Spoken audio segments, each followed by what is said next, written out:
Storygram Network.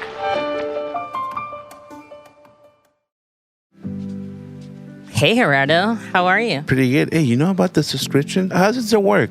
That's a good question. So, subscription to the Sonoma Community Center podcast means really no commitment on your side.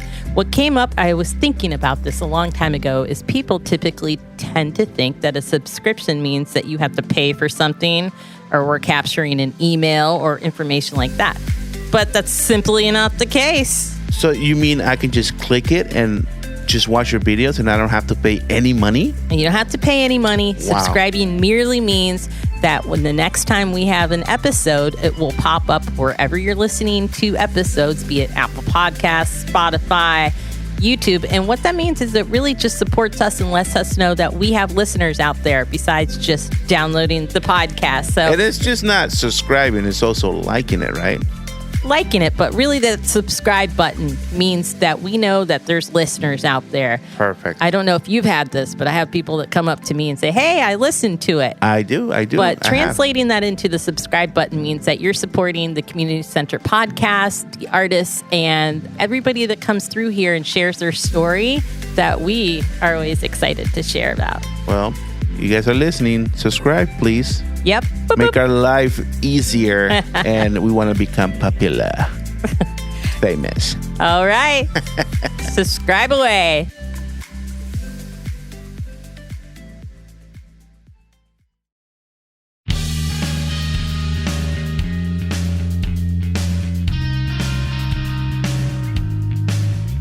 Hello, we are the Sonoma Community Center podcast, a place of creativity, connection, and community.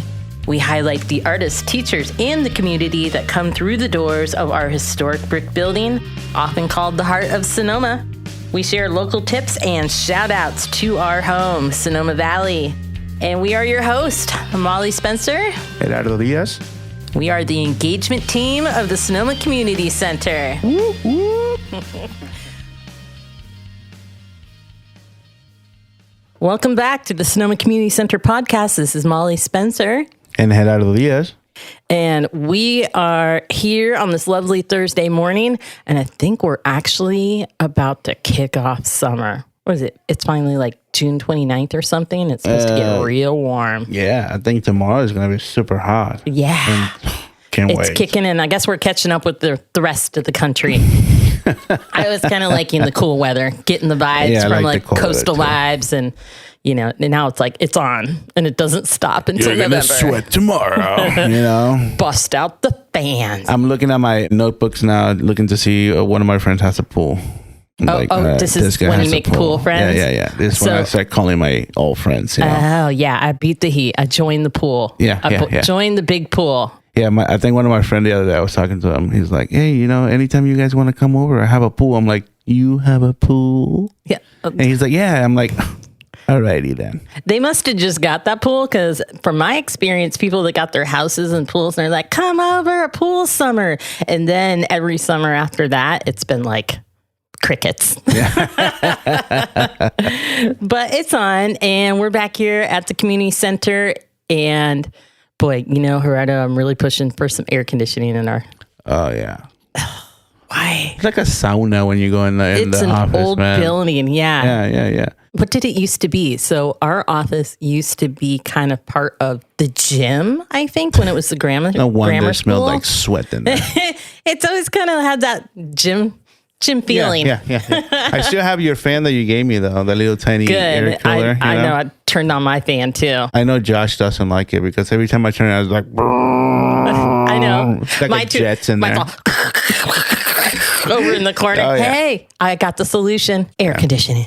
I know. Come on, people. Come and donate an air conditioner, okay? Heating and cooling. Okay, so we're here in summertime, and we have Turiya Gross with us. Turiya. Hello. Hi, what's happening? Well, you know, just chilling, enjoying being in the piano room. The piano room. Yes, we record in the music room, and it's quite entertaining, isn't it? Lots Yeah. of things to look at. So Turiya here is with us for the summer, which is kind of exciting. And I'm just going to kind of read off of your bio, but at the same time, There's lots more than the bio. So you're a ceramic artist currently. Yes. And you're based out of Taos, right? Taos, In New Mexico. Yeah. I've been there for like 2 years now. Excellent. And let's see, your work is inspired. I'm just going off of this bio. You're going to tell the story better than I can. By the ceramics she was exposed to in Mexico. I do know that you were born and raised there. Am I correct? Yes, I was. Yeah. And by the experience of living in a craft community in upstate New York, where your brushwork developed by learning folk art Turkish motifs taught by an older Turkish man by your travels and that's correct, residencies. Definitely can't wait to touch on that because your work is amazing. Inspiration for surface and firing techniques are often based on pieces you see in museums, whether consciously or unconsciously. I love that. Yeah. And just feeling a deep connection to shapes and surfaces can draw attention to the human touch and craftsmanship. In a world where we discard our single-use objects, which I totally agree, you want your work to really kind of speak and help slow down people's lives and enjoy the moment, right? Correct. Yeah, I would love that. So important. I had an aunt one time tell me you just kind of go through life until I worked here and kind of got exposed to ceramics and started getting all these crazy bowls. Every morning there's a different bowl or a cup by a different artist. And I love that experience because it's how you're feeling. Who are you going to have that day? Am I going to have my Turiya cup with me? Because it's a different feeling than having like a Naomi Campbell or Sam or whatever it is. Every handle's a little different. You're here at the community center for the summer, right? And you're teaching Correct, a few. I'm teaching a bunch of classes. I just started almost halfway through my wheel and surface decoration class. That's an 8-week class. And it's on Tuesday nights here at the center from 6 to 9. And I'm really excited to see what we are going to be making in the next half of the class. Yeah. And then this Friday, I'm teaching a 2-day Glaze 101 class. So Always needed. Yeah. Right? And if for those of you who don't understand, glaze is just the last layer that you put on your piece before firing. Basically, it's glass that melts and seals your cup. Got it. Okay, so let's just launch right into it. Your style. So people kind of have a visual since we're listening. First of all, where can you go see your work? Because it's amazing. And then maybe wrap your brain around kind of, you do have a unique style. Thanks, and I Molly. love it. So you can find me mostly on the gram. I'm pretty active there. So if you want to know more about me, and I'm usually there every day. So if you want to just shoot me a message if you have any questions. I do have a website, but my Instagram handle is Turiya.Gross. And for those of you for spelling purposes, just go pop on to the podcast and you'll see my name. Yeah. And you are active on the gram, which made my job really easy to find a little dirt, even though I've been following you for years and know you. So I do know your stories. But my favorites, besides looking at your beautiful work, is that you share a lot about your family. Oh, you know? yeah. And I want to have a wonderful story. So you were born and raised in Mexico? Yeah, Mexico City. And all my mom's part of the family is from Mexico City. And then my dad's from Maryland, I suppose. Maryland. Maryland. And yeah, I was raised by two musician parents, and they had 4 kids, and we were homeschooled. Because they're musicians, we were really into the arts. It was really important for them to really push that. And so I've always known that that was going to be my path. Yeah, a big part of life. In one way or another. Was your mom also? Your bomb mom? Was she from Mexico City? Yeah, she's from Mexico City. And actually, we were all raised in Colima. So that's on the west side of the country, on the Pacific coast. It's a coastal town. It's a very small town. Yeah. Where are you in the lineup of your brothers and sisters? So I'm the third of 4. Mm-hmm. Yeah, and I'm the youngest of the women, and my brother's the youngest. Wow. Okay. That's like a flip-flop of my family. I have 3 brothers, but they're all younger. Yeah. Cool. Exactly. I'm just so curious. Your dad was like on a music tour. First of all, what kind of musical instrument or what's his? So my mom studied to be a concert, like pianist, classical player. And my father got his master's or doctorate, I should say, in music. He's a composer. Both kind of did more, not so much jazz at first, but they were doing a lot of experimental, I would say, or contemporary music, which basically means strange kind of music. Yeah. But they met in New Orleans because that's where my mom's grandmother was living, and she was taking care of her. And that's where my father met my mom. So, yeah. different country, start a family. Exactly. I love it. I love it. Are you guys kind of 80s children, born in the 80s? Correct, all right. Because it's like a 70s story, really. It's like a throwback from, just living on the loose like that. But I just realized that this year it's going to be 20 years that I've been in the U.S. And like I mostly lived in New York, upstate New York, and went to college in New York City for fashion, actually. I do know that. Yeah, let's go that route. I love that part. And we'll get to the upstate New York part. Did you go to New York City first? No. So we had friends at this craft community in upstate New York, really close to Rochester. It's the Finger Lakes region. So what's the name of it? The Rochester Folk Art Guild. Okay. My family's in that area, so I'm familiar with the Finger Lakes and the Rochester. And that's how it came out here, actually, because of Kayla, because she's from New York. Upstate New York. Yeah. There's always a connection. Exactly. And Kayla used to be the director at the Sonoma Community Center. Wow, that's awesome. I think next year when I go there, because I've never been to where you're talking about. Oh, yeah. Definitely check it out. Yeah, exactly. So when you were there, was it just always you were taking a bunch of different things? What ceramics spoke to you, or has it always kind of been a little bit of everything? I was just telling my students. So I originally went to live there because they had a really awesome sewing department, and I was like convinced that my path was like fashion. Yeah. I was like, oh, well, I can make my own clothes, and like it's always available, this studio. But what turned out to be the case was that the people that ran the sewing department were not full-time people, and I was living and working there, and the pottery was the person that was running it lived and worked there, and she was very serious about it. And so I was drawn to that seriousness, to like really be focused, and like it's not like a part-time thing, it's like what you do. Yeah. So that's a big community up there, right? What's the school? The Rochester Folk Art Guild. Where did Kayla go to? Because it's a big... No, she went to Alfred, I believe, or something like that. Yeah. And Alfred is like the place to go to for ceramics. But yeah, I didn't go there, but it's pretty close. Yeah. But still, that community up there seems really serious, and a lot of great artists come out of there, that have since migrated out here usually, Wow. So you had a little detour into fashion as well in New York City. Mm-hmm. Was it always clothes? Was it upcycling? What was kind of the vibe? So I applied to a bunch of different schools. I applied to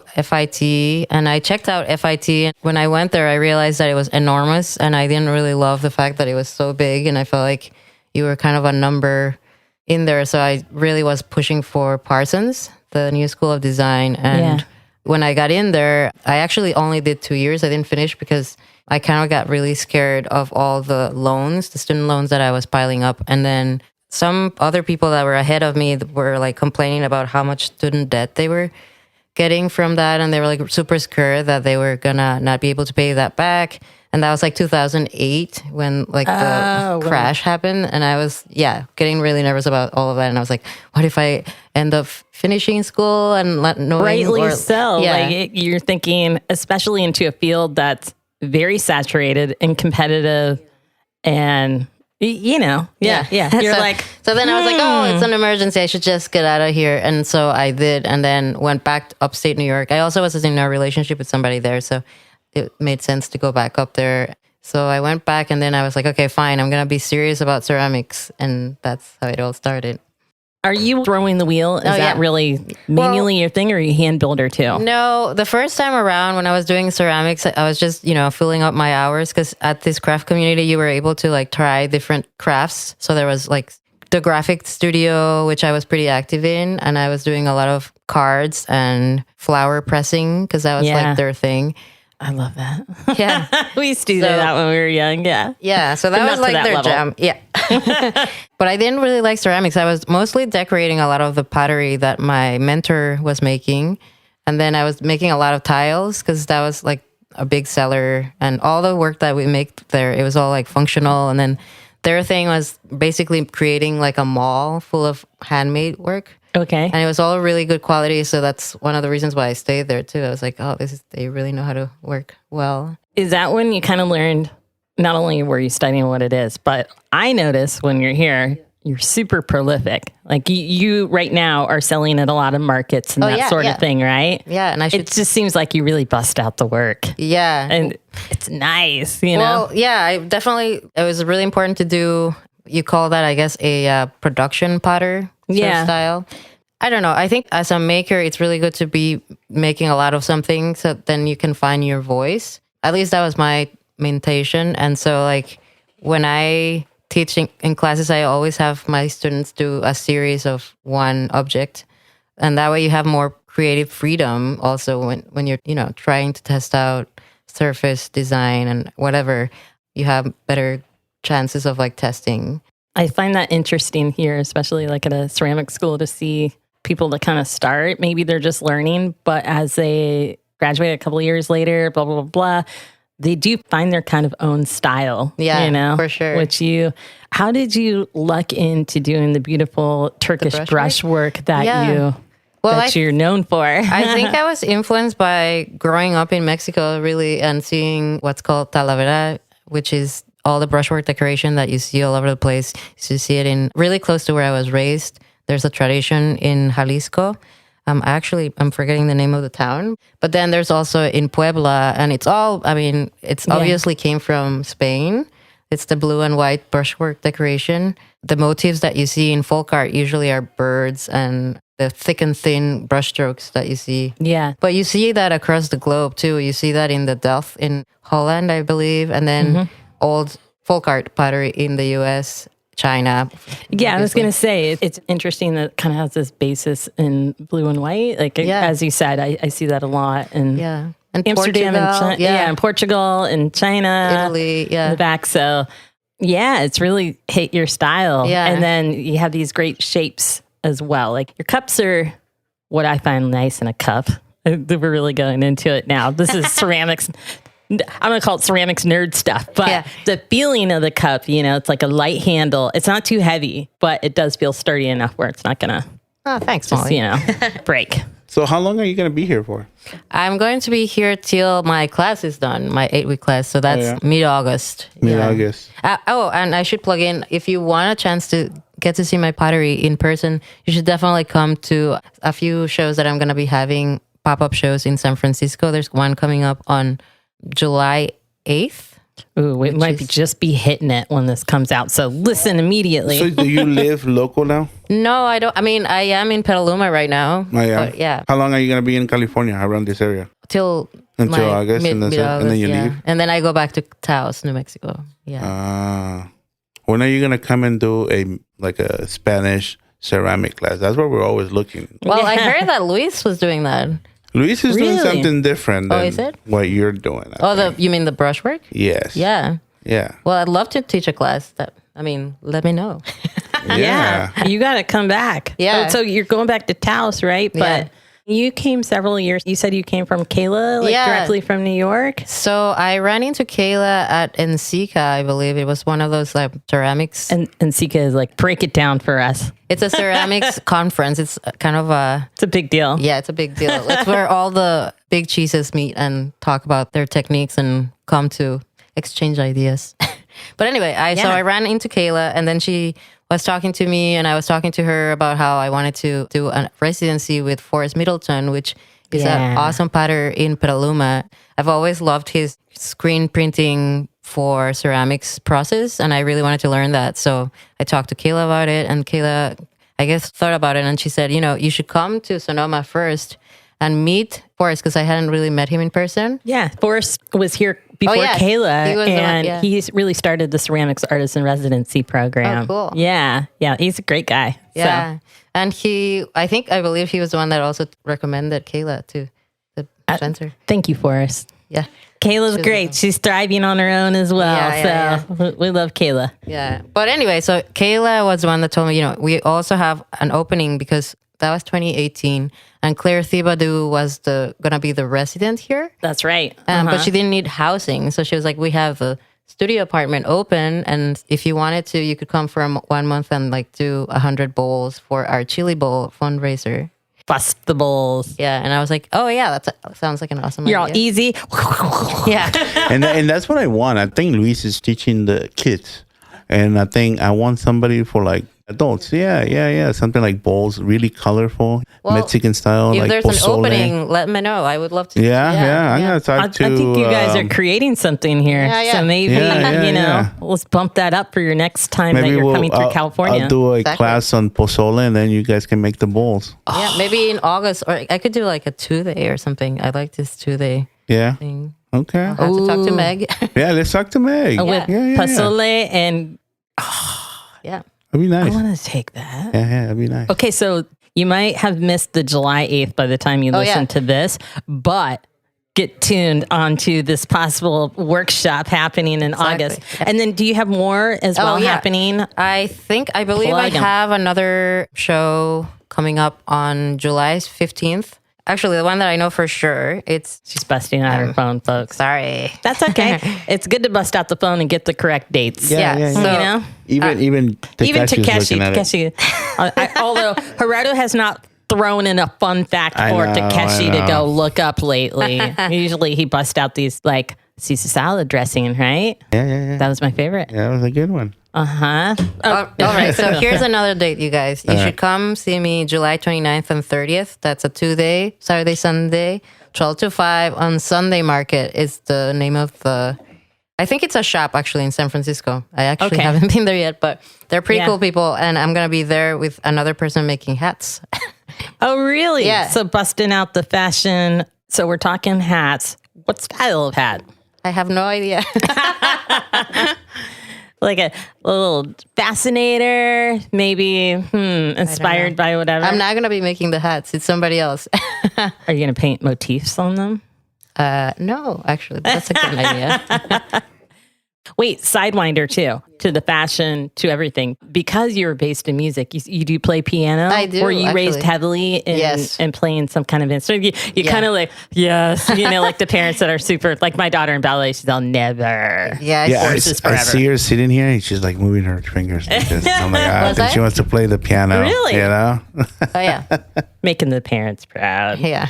That's about the extent of my piano.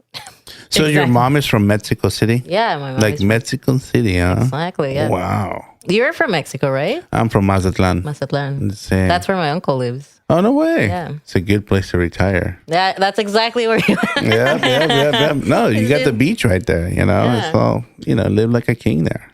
Is that your retirement plan? It's actually, there's an island where I live. You can swim through the island or you can take a really? little boat and you pay like 20 pesos and then they take you across. 20 Or you can drive like an hour to get there. So that island is beautiful. It's called Isla de la Piedra, which means it's cool. Stone Island. Yeah. And it just has mangoes and coconut trees and guava trees everywhere. Have you swam? Have you been? No, my mom says when she was young with her brothers and stuff, they used to swing. They didn't pay. They just swim. How long is the swim? It's I'm it's intrigued. I want to make maybe it. like a block. Okay. It's That's not that far long. at all. No, it's not. But it has a lot of current because the ocean. Yeah. Ah. So that it's doesn't- just, yeah. Can you surf It's in a scary. wave? Kind of? Does it Not have there. a beach break? Okay. But the place is beautiful there. Yeah. But the only way that you can buy land is that you have to be born there. Oh. Can you? So No. you But I have uncles that live there. So Were you born there or no? I was born in Mazatlan, so Okay, like so- in the island, you had to be born Yeah. in the island Oh, to buy really? land. Yep, to own land there. How big And they is the island? They this big, but they do it because they don't want people to buy hotels because they want Yeah. to keep it really simple. That's so what awesome. you do is you go over there and you sit in these palapas, it's made of like palms and stuff, and you sit there and you order a fish. So the fishermen go out there, get the fish fresh, and they cook it right in front of you. Nice. It's delicious. This is your That's your what dream. I want to be like Yeah. sandals, shorts, and just like sit there With fish. relax. you know? Yeah. That's So- really Can we nice. swim over and visit? Yeah, I you guys can swim and visit. You just spend the 20 pesos. It's easier, but it's No really way. cool. I'm swimming now, It's so really, I'm ready. it's really funny because Mazatlan was short for Aztlan, which it means land of the deer. That's what is Mazatlan stands for. Oh, really? So there's an island that is called Island of the Deer, and you go there, there's no deers. But there's a fake guy that for tourists they hire a guy so he can be walking with like the little Antlers? antlers. Yeah. No way. Yeah. It's like There's calling no deer. Bigfoot Island. They or ate them something. all. Cool. They're gone. Wait, so Wow. when did you come here? We're like, 1990, I was here. oh, cool. Yeah. So I've been here The ever since. 90s. Nice. Yeah. Yeah, 90s. 90s. Nice. It was Yeah, nice a here. little bit. It was pretty quiet Sonoma back then. Slow. We had a Kentucky Fried Chicken. There a was. bowling, yeah. You know what bowling that alley. was? That was like Kenny Rogers Roasters, wasn't that for a while? That was just hilarious. But Sonoma's definitely bustling It grew, compared to. but it's nice. I love Sonoma. It's one of my favorite places now. If I go outside Sonoma, I always want to come back for some reason. It's just like I don't like the traffic anymore. Like if when I go to LA, I do it for my kids and stuff. But it's so much traffic, and then I'm calling back to Sonoma. I'm like, I want to go back to my town. Driving is such a thing in California. I feel like I'm always driving, and 4th of July is coming and everybody's getting on the road to go somewhere. I'm like, well, really what I want to do is just stay home or like just not get Exactly. in the car. Which is funny. Didn't you, because of course on Instagram, our method of communicating, especially during COVID, didn't you go on a big road trip? Did you hit the road? Yes, I did. Yeah. So my partner has a VW and like everybody else staying at home. And we were like, we could just do that in the van. Is he a leather worker as well? Yeah, he's a leather worker. Really cool stuff. Yeah. He's a leather worker. Leather worker. I he guess I'm makes- saying the wrong thing. He's a maker, right? Yeah, he's a maker. So what's he make? He make He good makes stuff? bags and then harnesses and Oh, no way. Harnesses are cool. I want one. yeah. No I belts? show up on Friday. Belts, Yeah, belt. anything leather. He's replaced like the leather on a chair too. I think he wants to do no some. way. Yeah, and pillows. Really cool.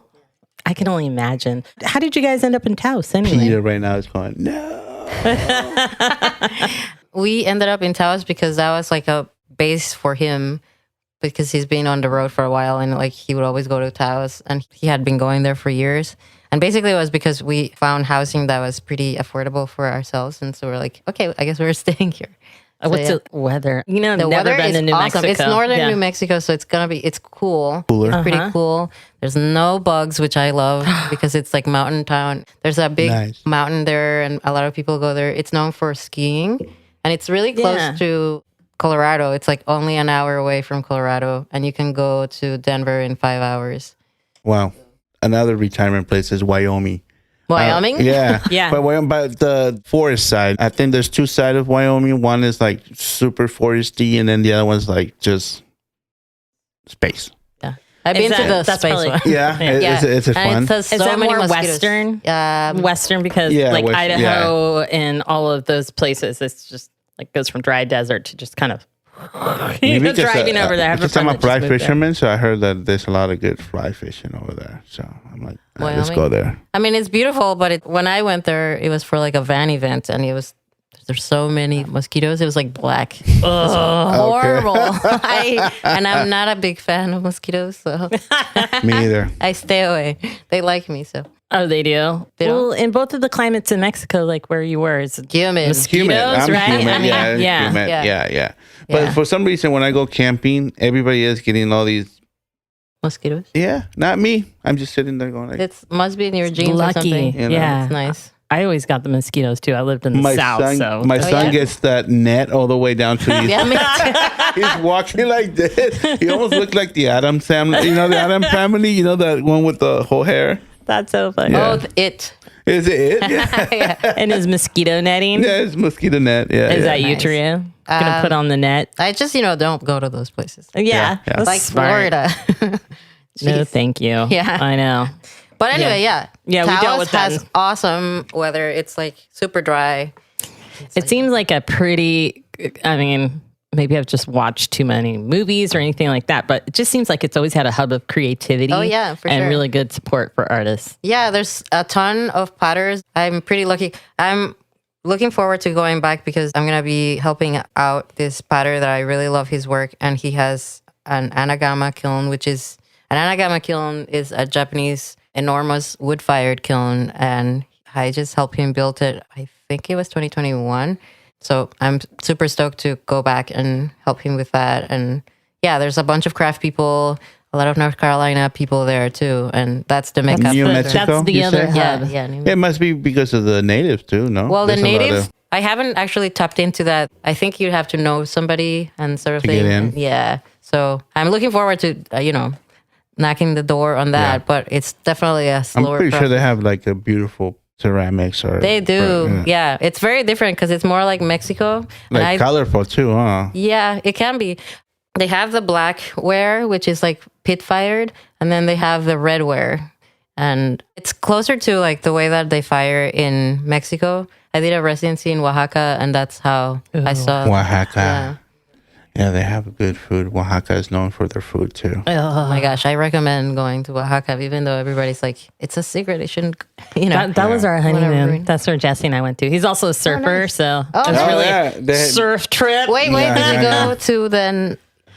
You would have to say Rio Nespa. Is that- Nespa? Yeah, yeah. Oh, wow, little cool. Super expensive. So he must know how to surf because. Oh yeah, he's surfed up here for many years out in the Nice. coast. So it was great. It was beautiful because I loved it that it was it's very tropical too. A couple of towns around there, Zipolite. I was I'll be over here at the nude beach. I was so excited. I did not Got make so it. sunburned. He's like, I just look out, he's out there surfing, right? I'm like, yeah, I'm doing it. I'm free. He's all, oh my God, you're so white out there. Like, I'm just sunburned. Like, I need sunglasses. Exactly. Look at you. It was beautiful place though. Nice. Yeah, I heard Oaxaca's pretty good. Yeah, I was in Oaxaca City, but I really want to go to the ocean at some point. Yeah. San Felipe, I think, was a big destination for surfers and that kind of stuff. But like the little smaller towns along the way were great. Cool. Yeah, good But place. I haven't Oaxaca. been to both of your places. So. Mazatlan. Yeah. And Colima. Colima. Nice. You like shrimp and all that stuff, seafood? You know I do. Mazatlan. So It's a Gerardo good is place. like, makes the best ceviche. all Yes, the I've had time. some. It was very good. She Yeah, had the Mazatlan style ceviche. exactly. Oh, But yeah, so traditional Mazatlan ceviche is made with carrots. yeah, I remember. Yeah, it's saw that. carrots. It's that's how they make it over there. That's traditional. But other than that, we have the other one. We're not like Peru or nothing like that. Uh-huh. You know, they got the tres, leche de tigre and stuff like that. But Oh yeah, Peruvians are pretty well, Heavy on they're the ceviche. actually the first one that invented the make it, yeah. ceviche. cool. So I wonder how you figure that out. You're all, you know what? If we just squeeze this on there, we'll live. Like, how many people, like, How many ate people bad had to seafood? die How many to, people like- had to die until they figured out, like, this there is the way to do it? It's funny because there is a fish. If you don't know a lot about ceviche, there is a fish that will kill you if you eat it. What kind? And it's the popper fish, the popping fish. Well, Puffer? that makes sense. Yeah. And when I was down in Mexico, there was a family who moved from Mexico City to my neighborhood. And I guess the father went fishing and didn't know about the fish and feed the family. He made like a stew out of this fish. That's stew. A stew of fish, and they all died. It was just the smell that got us. It was It's just the smelling. smell? Well, the smell of the dead people. We didn't see them for a while, so we're like, oh my what's the God, smell? I'm What's the sorry. smell? He always likes to So bust out a they story. went and opened the door, and the whole family, Jeez. kids and everybody, was just dead. And then they found out that the stew that they made, the fish stew, Yeah. it was from that fish. He It didn't happened clean it in- right. You have to clean it right. It It's happened like the in one that you Mendocino with a couple of campers up there. It wasn't abalone, but it was something not good. Yeah. You know, I like think it's not good. this And the whole fish family ate is them. really famous with the Japanese. You have to be Yeah. like an expert I to was do gonna say, sushi. Yeah. So in Mexico, we have it too. So I used to fish it all the time. And when I used to get it, I'm like, back in the water. I don't want to deal with you. Yeah. Although it makes a really good ceviche. Really good ceviche. What But does the puffer? the puffer, yeah. If you clean and it that right, one the is meat. okay. You can eat. Yeah, you just have to clean it well. There's a vein that has where it has all that I think like the poison? poison. Kind of like the. So you have to be an expert on it. And my uncles, they use it all the time, but they know what to do with it. Me, Well, so in other words, they would have been okay had they known. yes, if they known about the Yeah. fish, they would have cleaned it well, take whatever that little vein that they had. Yeah. Yeah. It would have been fine, but he didn't know, so he just cooked it. He just cleaned the guts and that's it, and put it in the stew. And that's a big no-no. You think about like, okay, sometimes I go to cook and I'm like, how do you do this exactly? Google it. Like, Yeah. I wonder how many lives Google would have saved back in the day. Oh, yeah. But so Oh, yeah. thankful Oh, yeah. to our ancestors that gave up their lives just to give us good ceviche. So if you and think about it, like all these beautiful, people all had to these like things. try all You this had stuff to try get to things that, to you make know, sure it to works. that point, you know. Yeah. So. That's right. Well, speaking of food, Turiya, what's your jam? Like, are there foods from your youth that you're like, oh, this is it for me? Molly, did you spell Taos or it was tacos in the end? Did I put tacos? You I put have a little Taos. script here, You put but it was it was late and I wanted to Taos, get out it of here. says So there's a Taos. lot of It's a misspelling. Taos. It's Dallas. I know Okay, you're seeing I tacos. thought you try to make like tacos. peanut I'm gallery. Taos, you know? Tacos. Tacos where it's at. Tacos. Oh yeah, handmade tortillas. I would say Yeah, it's there like my you go. favorite. That's- Just the señoras in the in Oaxaca Mexico. make big tortillas. They But call even them in big- Mexico City, like that's Tlacuillas, they call them? tlacuillas. Yeah, I've right. done. Yeah, But my favorite really are just like quesadillas quesadillas. Yeah. for sure. I have an uncle that he does not eat processed tortillas. He makes his own every Yeah. time. Well, it makes sense. The He- processed ones have like what is it, maseca? Those Yeah, are yeah. not really tortillas. My uncle comes and he's like, I'm going to make real tortillas. And Where I'm like, can we "Calm find real down." tortillas in Yeah, Sonoma? not in Sonoma. You know where you will I find thought El tortillas? Molino made their. Yeah, I was gonna say. Oh, and Molina I makes it think so. different though. Yeah? They're different. They use Yeah. like, What do they use? I think they use like butter in their stuff. Oh, I don't know. yum. Yeah, I know. But I know that we Not used to. traditional. But yeah, I mean, some of them used to use lard. Yeah, and the lard that's is really what we good. use, but I think they're trying to be a little bit more healthy. You know, Yeah. tortillas. Well, They're that'll good. change the Don't get me flavor for wrong, sure. they're delicious. Yeah. they're Yeah. delicious. But in LA and San Diego, you'll find real made. Yeah, they're like. I wonder if San yellow Francisco and has nice and some. strong. Huh? Wonder too. Yeah, we should venture out into the big cities. Yeah. Homemade tortilla makes a whole different thing Yeah. when you're eating tacos. In Mexico, that's all you get. Homemade tortillas. What did you make with the kids in the culinary It's camp? masa. We use Okay. the flour processed already. You know, but better than the ones they sell in the store. You They know? were so good. So I like to make them once in a while. So quesadillas. Other food along Yeah, the yeah. way that you're like, this is. Well, we were raised vegetarian, Me unfortunately. too. Yeah, me too. It's totally opposite now. I know. but- So because my parents were like, kind of hippie. So Yeah, they yeah. were really into like making their own meat made out of gluten or whatever. And I remember when we hit like puberty or whatever, we were not doing well. Our iron was really low and my mom was worried. So she took us to the doctor and he was like, you need to introduce meat. Yeah. And so to this day, I still have a hard time with chicken because Yes, that was sometimes- one of the first ones. And I was like, oh, I don't like, it's a bird. I go back there too because when you're raised vegetarian, even though I eat meat now, I don't know how to cook it. Well, I can roast Yeah. chicken, but like if you ask me to make half of the meals that you make, hard. Or sometimes it's not like, well, Yeah, just gonna have a same. quesadilla because like I get that taste buds because it's It's funny because but I do vegetables well. The meat, Yeah. the meat in Mexico, I don't know in some other countries, but the meat in Mexico is so different from the meat here. Because in Mexico, there's not like a big farm like you guys have here. They have yeah. to raise all these cattle, right, to feed everyone. So Yeah. they use chemicals, whatever they use, hormones. You know, Mexico they don't. I know. Well, I guess it depends on where. I'm sure that there's places. Yeah, but Because in that's Mexico, just- if you go like in where I'm from, is if you go to the butcher, they only have like 1 or 2 cows. That's it Huh. for Well, everyone. isn't You that get the- what you need, and that's it.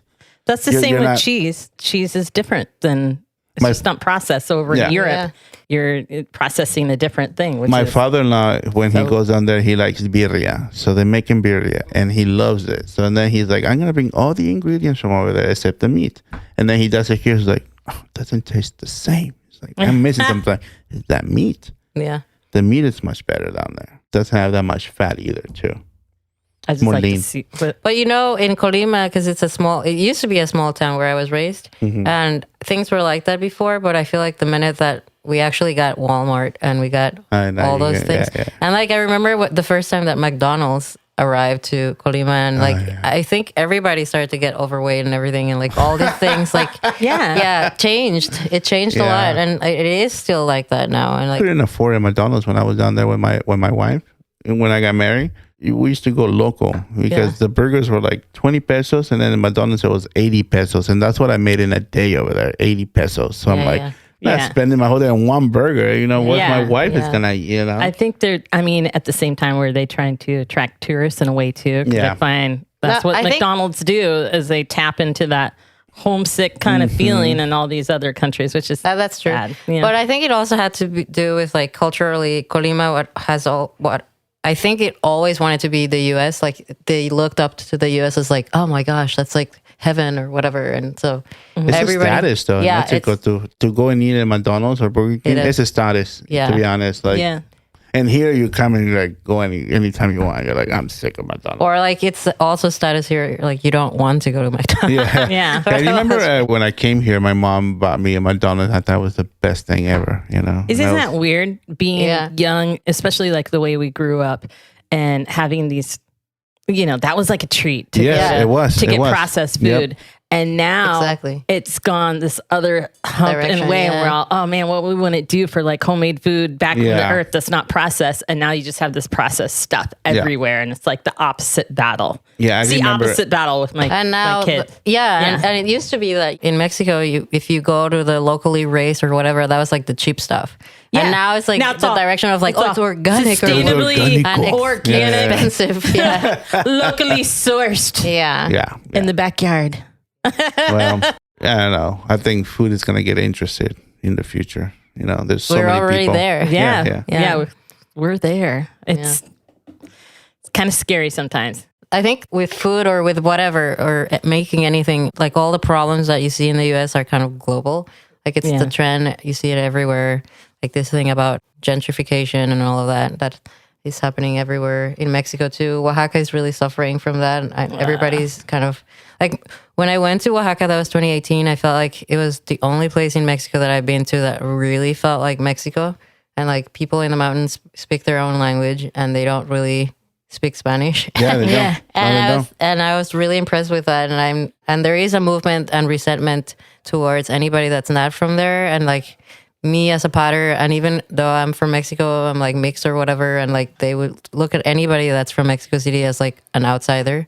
And so you kind of have to know people before you even get to be in an area where you can learn how people do their craft, because they don't really welcome outsiders. So it was really hard, which was sad for me because I traveled and all this stuff, and I like actually was trying to getting in an angle that was like more proper, but it was still difficult, which I understand. But at the same time, as a potter, it was kind of sad.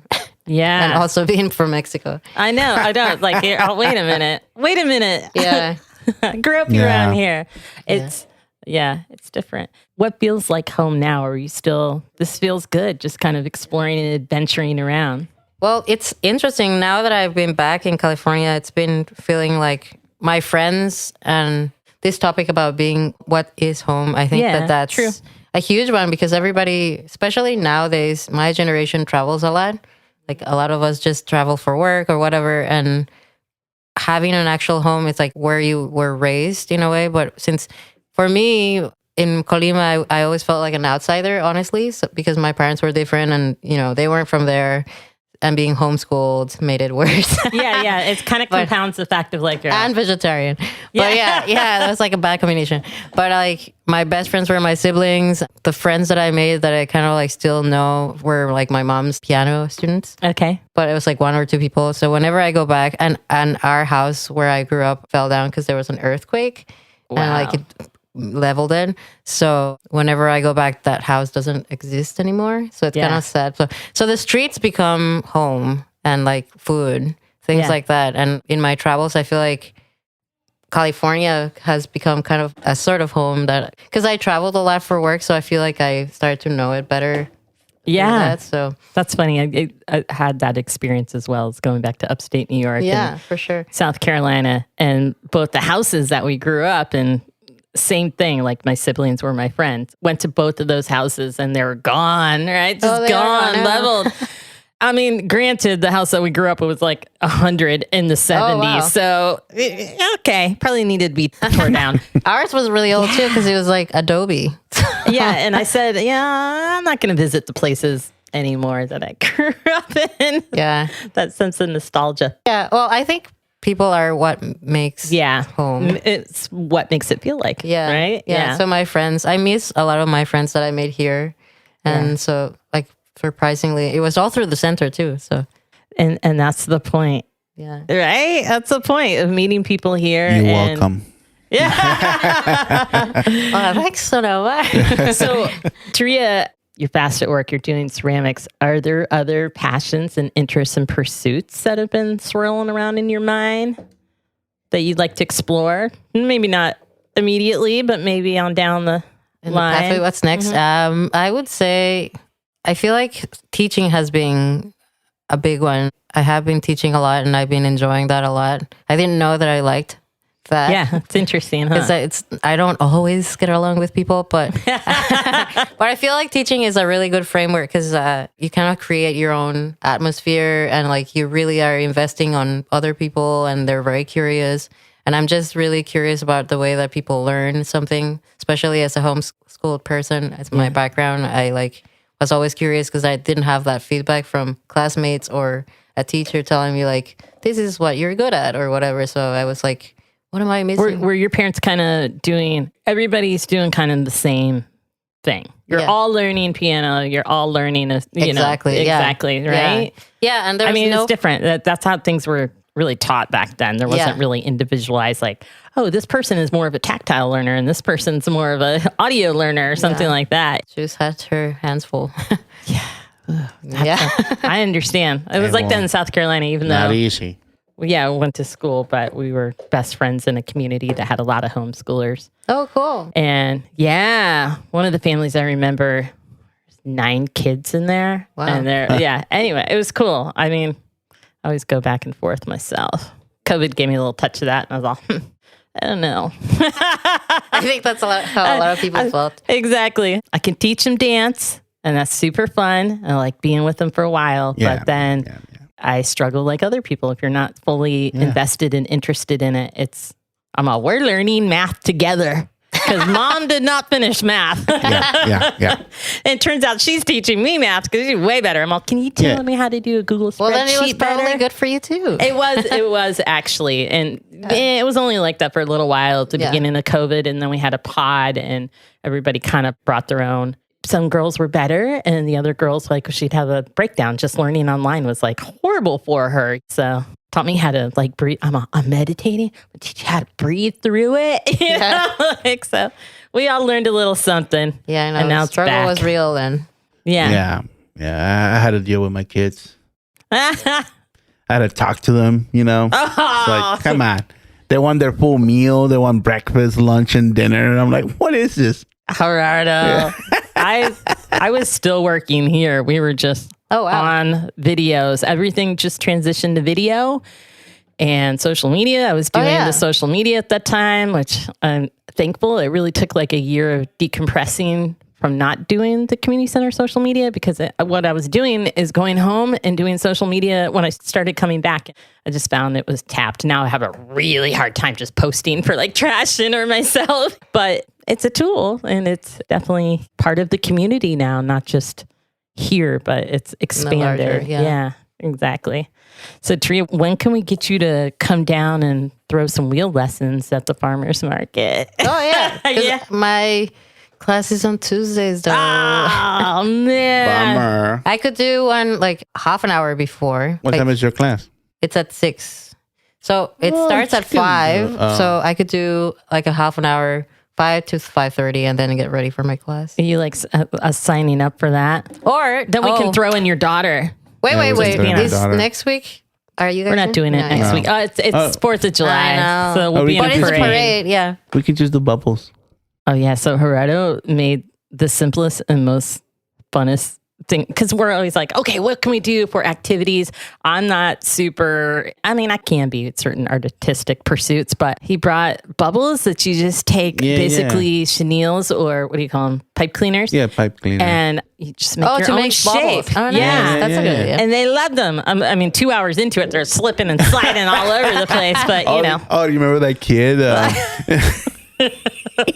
The kids. There was a kid who we saw. He was doing the worm in the grass. He was worm? The worm, like the dance worm, But he was like scraping. He almost looked like a caterpillar, like this, scraping his head, full swing, his face in the grass, and we're like, "What's going on?" And I guess he got too much soap on his face, so it was like burning his eyes. Gerardo and stuff. he has like a bucket of water, and then the other kid's like, "Oh no, you just get in your eyes, just go over and splash it on your face." And it was funny. That was funny. That was quite fun. Yeah. That's a good summer experience. But what they really love is the wheel. They love the pottery. Sounds like you really liked it.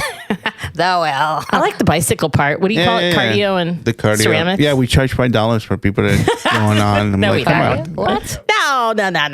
So, get one person on the wheel. They don't really know it, but powering the battery. So, but most kids think that that's what's making the wheel go round. Oh, eventually, but I think in their heads, you should definitely make a story about that and post it on the stories. And I always like to screw with the parents. I was when they're doing the activity, the kids, and I go, okay, I forgot to tell you that we charge $5 per bubble, and your kid only has like 100 bubbles now, and they're like, what? I'm like, nah. That'll take care of that babysitting.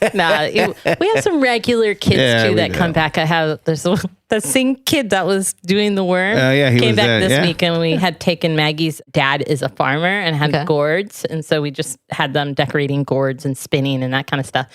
He's all marking. Then he walked off. Was like, I'm like, you got enough there, buddy? Walked off with like 12, as many that could just fit in his arms together, right? I'm like, go for it.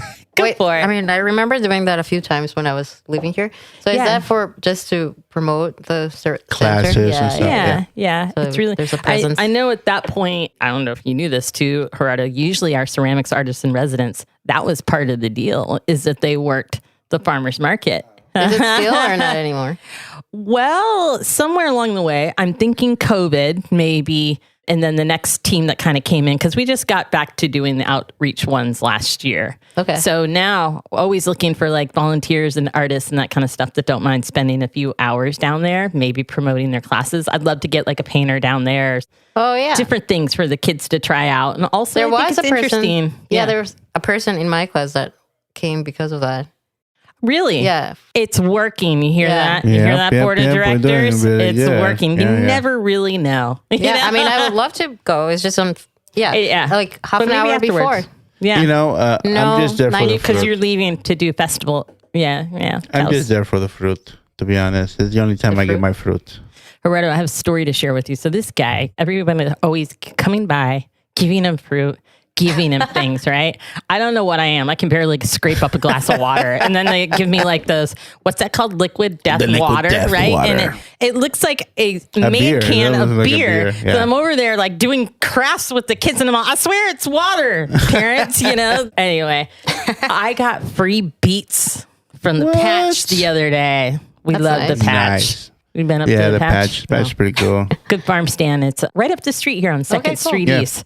Best tomatoes, best beefsteak tomatoes that are coming out in a couple of weeks. Oh, nice. And my mom used to work there. That was her favorite job. Nice. Just being in the field and really farm cool stand. people. They let us get all the stuff that we need for our classes. Yeah. So they're nice. Good group. So anyway, I got my beets. My kidneys, thank you. Well, what else do we have to do? Anything to share? Maybe share again where you're going to be at in July? Yes, I'm going to be there not this weekend, but the following on Saturday. Mm-hmm. And that's going to be on Gravel and Gold in San Francisco. So look it up. Follow me on the gram and you'll get the directions and all of that.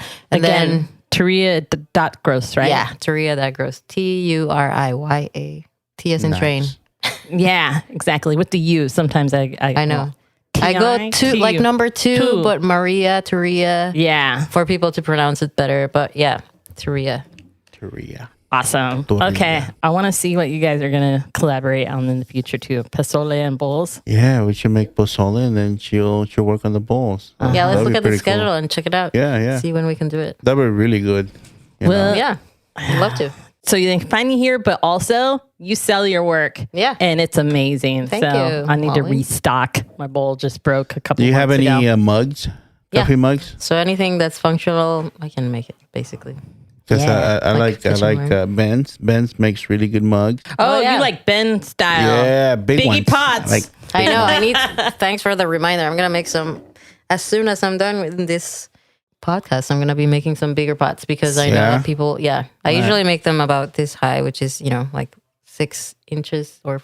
Ooh, that's pretty high. I like your pictures and my flower background. So I'm dying one of these days to just I really love making thistles pictures. and so where can I find there. your mugs and stuff? Where can I see You that? can find me on the gram and then just shoot me a message. I haven't been really doing a lot with my website because it takes a lot of work and I'm busy all the time. Okay. from Ben, I've been buying a lot of mugs and stuff because I like to give them away to teachers. That's nice. So because they I know love that. they love that. Yeah. So Makes at sense. We need our coffee. my kids' school, I always give them a cup. It's like, hey, you drink coffee? Here it is. Nice. That's really smart. You know what? That's a good idea. I've been fishing to figure out what to get this guy who has a pub in town. Also is a great cook, and he always picks my kid up.